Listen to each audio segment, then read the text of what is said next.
We have very exciting news. Lego just revealed the Imperial Star Destroyer coming with Cal Kestis, as well as Darth Jar Jar and Lego Bob, and so much more, which you're going to discover and discuss in this video. Stay tuned all the way to the end. If you are a fan of Jedi Fallen Order, you know of Cal Kestis. He's coming in as the Star Destroyer, coming in August 1st. Now, unfortunately, we are not getting a Mantis with the whole crew, which would be really nice. This is a great way to get Cal Kestis. I, for one, am very excited. He is the most expensive of all the minifigures and probably going to be the most sought after. I don't see anyone doing that for young Leia. This set did go through many iterations, which is really cool, all the iterations. So if you didn't keep up, and I will recap it here with that it was a Death Star room with all these models coming with 12 to 15 minifigures. It is only coming with 6 if you don't count the anniversary figures. But I went from the meeting room on board the Death Star to a Death Star play scale version of like a master builder Death Star. So it was just going to have like a bunch of rooms that connected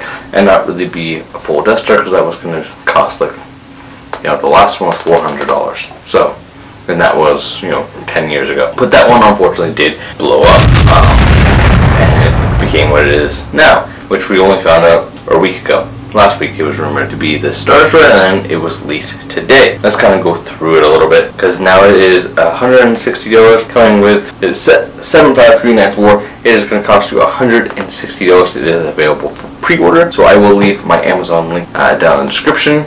It is 1,585 pieces. Now, this said to throw 5s in there, but it's all the 5s.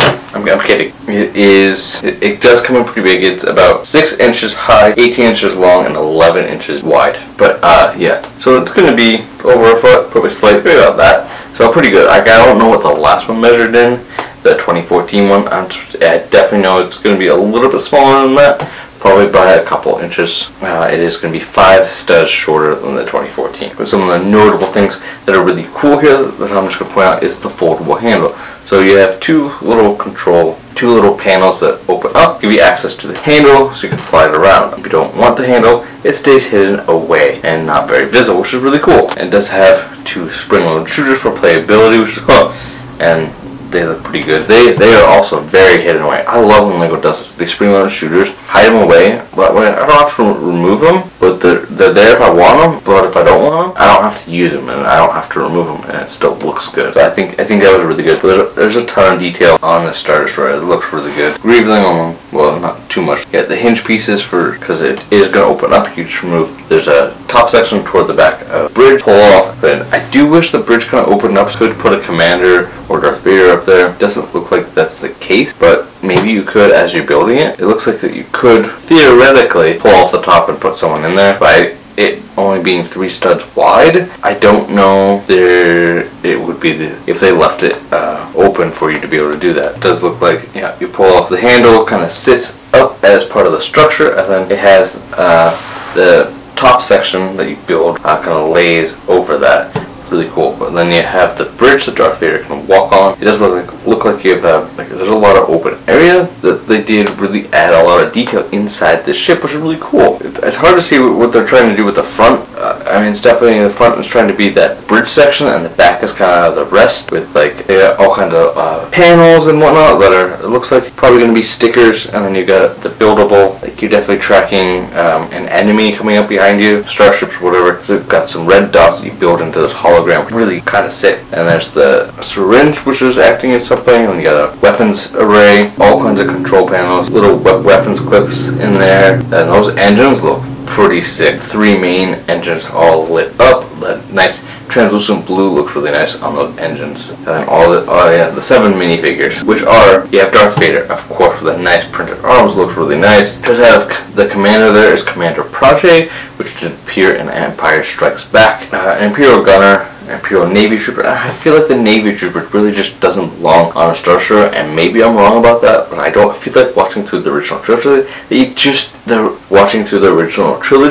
just didn't see an Imperial Navy Trooper there. You more saw the Navy Troopers aboard the Death Star, and then 1 Stormtrooper and Cal Kestis. Now Cal Kestis looks amazing. I really like what they did with him. He's got really nice printing. His torso looks really nice. No arm printing. I feel like his arms are basic enough that it wasn't necessary, but a little bit of a print there on his arm would have been nice. And his legs look really, really nice. All of the different pockets to his pants are all there. Unfortunately, it looks like he doesn't come with a poncho, which they did include a poncho for Qui-Gon Jinn for the 6th Infiltrator, but not Cal Kestis, which for 25th anniversary was kind of a big miss there, and kind of like a Lego sin there. Like you should, if you're Lego, you just can't not include that for that character. But and it does have a lot of extra like little stuff like a Kyber crystal, whatnot.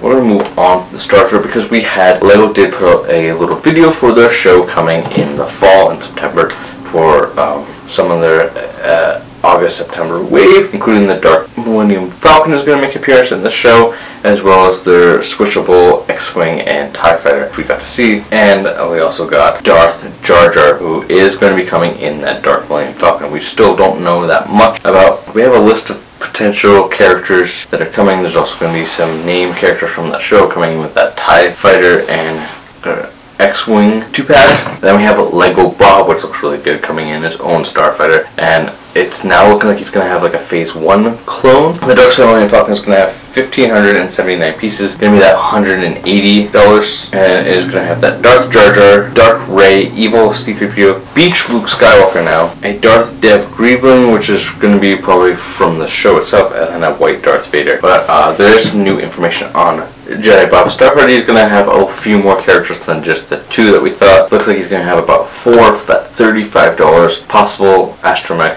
at least 3 with an astromech would make it 4. He's going to have 2 other characters in there, one being a Phase 1 clone himself. There was one other character which I'm drawing a blank and and then a R series droid as well. But what are your thoughts? Which one do you like best? Write down in the comments. Don't forget to smash this like button. Really helps out the algorithm. And if you're new here, consider subscribing for more just like this, because I got another video you're going to want to check out right over here.